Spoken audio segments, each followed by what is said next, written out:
Hi, I'm Graham Blackburn and this is Traditional Woodworking by Hand. And in today's episode, we're going to be talking about cones.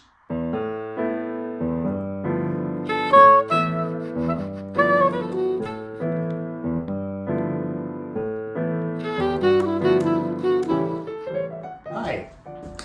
There are a lot of ways to make holes in wood for different reasons, for tenons, for round spoke shapes, for rails, for whatever.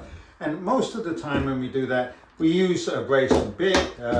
Here's a brace with an auger bit. But what most of them do is to make completely circular holes. Sometimes, however, for different reasons, you need a cone.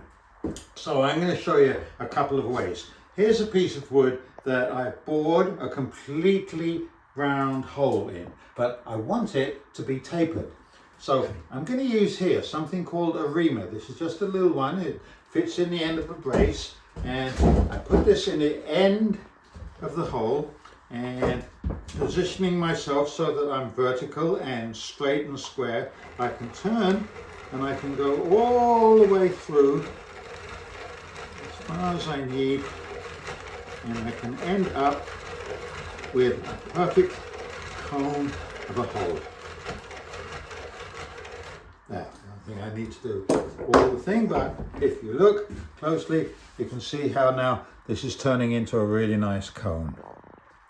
Now that's a relatively small one, but as we've said before in other episodes, in fact I think it was the previous episode, the long and the short of it, most woodworking tools come in different sizes. This is a little reamer for small tapered holes, but look at this monster. If I put this in the end, then I could bore a much bigger curved hole. So I think that's kind of interesting to do that. Sometimes, however, you need the opposite thing. You need a piece of wood. Here's say a piece of dowel, and maybe this is going to be the rung of a Windsor chair or something like that. And for whatever reason, you don't need this to be straight.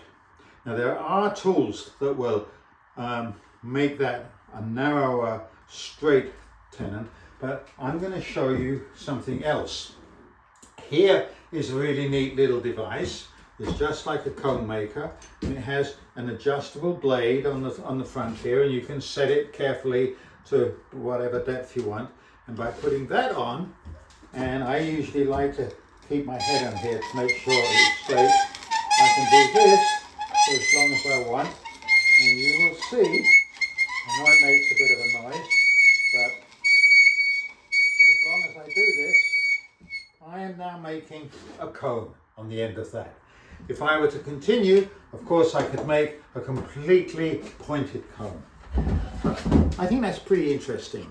But it's good to bear in mind that not all woodworking is square. And this, in fact, is one of the reasons why I do this particular series, because I'm a firm believer in the fact that the use of hand tools, like the ones we've had for the past 500 years, actually enable you to do a whole lot more than you can with what's now the standard shop full of expensive, dangerous and noisy machine tools. So I hope you like that.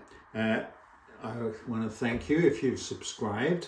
Remember, you can always go to my website, and that's where you can find out, by calling me, how to take lessons, and more interestingly perhaps, where you can find out about all the books that I've written about traditional woodworking, and how you can simply call me up and order them.